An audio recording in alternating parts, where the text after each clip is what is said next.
Hello, I'm Rachel Larimore, an author of the Griffin House published book, Preschool Beyond Walls, Blending Early Childhood Education and Nature-Based Learning. As an author, speaker, and consultant, I help early childhood educators create nature-based schools or add the nature-based approach to their existing curriculum. It seems everywhere you turn these days, there's talk of outdoor learning, particularly in light of COVID. And there's good reason.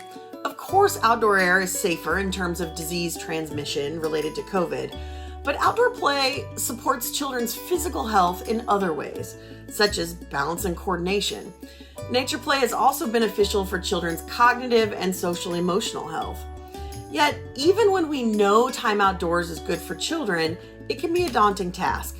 This is especially true shifting from minimal time outdoors, like going outside for recess, to using nature as core to the teaching and learning, or what we call nature-based learning. The good news is small changes can make a big difference. Today I'm going to share 3 tips for getting started with nature-based learning. Simple shifts in how we structure the class day, prepare the physical environments, or interact with children can have significant impacts when it comes to nature-based learning. So, let's get started. The first suggestion I have is to structure your class day to allow for more outdoor time. How do you do this? Well, one way to ensure more time outdoors is to start the day outside rather than to end the day there. This allows for flexibility to extend the outdoor time if the children are engaged with play, whereas outdoor time at the end of the day is often limited by school dismissal. Now, I sometimes hear pushback on starting the day outside because programs often offer breakfast. Well, why not have breakfast outside? Particularly when the weather is really nice, right?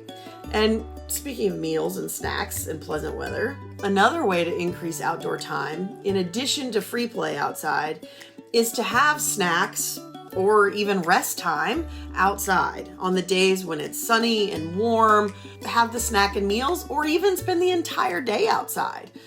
Eventually, spending time outdoors will become such a habit and a comfortable place that children will want to stay outside even on those rainy and colder days.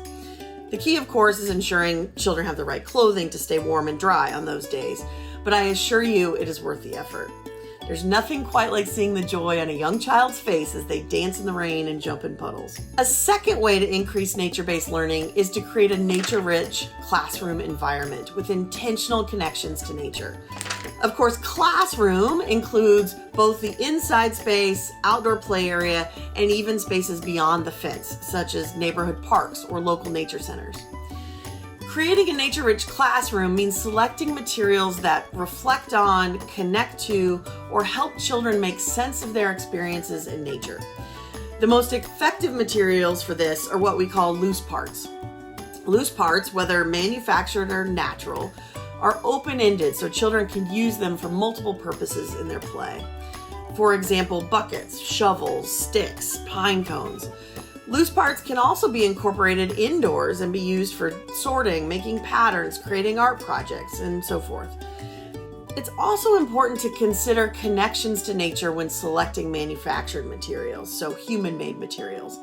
Does the item represent authentic local nature? Also, will it facilitate exploration of the outdoors? When creating a learning environment, materials can also help to blur the lines between the indoors and the outdoors. This can be as simple as windows to the outdoors, but it could go even further with bird feeders outside so that kids can observe the birds out the window. A third way to get started with nature-based learning is to connect to those experiences that children are having outdoors and indoors. For example, if they've been playing with worms and noticing them on sidewalks when it rains outside, you could read a story about worms when you're back indoors. Or maybe it's fall and the children have been collecting different colored leaves on the ground. Indoors, you could encourage them to create a collage using the leaves or make patterns out of the leaves.